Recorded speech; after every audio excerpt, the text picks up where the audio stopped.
2025 মহাকুম্ভ অনুষ্ঠিত হচ্ছে ভারতের উত্তরপ্রদেশের প্রয়াগরাজের ত্রিবেণী সঙ্গমে।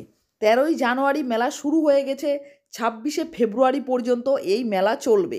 144 বছর পর আবার এই মহাকুম্ভ অনুষ্ঠিত। 2025 এই মহাকুম্ভে আমি অমৃত স্নানে অংশগ্রহণ করেছি। এই মহাকুম্ভের অমৃত স্নানের মহা অভিজ্ঞতা নিয়ে আমি আপনাদের সামনে শীঘ্রই আসব। আমি ভারত সেবাশ্রম সঙ্গে ছিলাম এবং ভারত সেবাশ্রম সঙ্গের মহারাজরাই অমৃত স্নানে আমাদেরকে নিয়ে গেছিলেন। বিভিন্ন অভিজ্ঞতা আমি তুলে ধরব, কিভাবে যেতে হবে, কোথায় থাকবেন, সমস্ত কিছু আমি আমার আগামী ভিডিওতে তুলে ধরব। যদি কোনো গ্রুপে যান, যাতে দল ছুট না হন, তার জন্য কি করতে হবে সেটাও আমি আমার ভিডিওতে তুলে ধরব। আমি মাউন্টেন ব্লগস সুতপা 2025 মহাকুম্ভের প্রথম অমৃত স্নান 13 তারিখে অংশগ্রহণ করেছি। আপনারা যদি কেউ আগামী অমৃত স্নানে অংশগ্রহণ করতে চান তাহলে আমার ভিডিওটি সাবস্ক্রাইব করতে পারেন। আমি ডিটেলস সমস্ত কিছু আমার আগামী ভিডিওতে তুলে ধরব।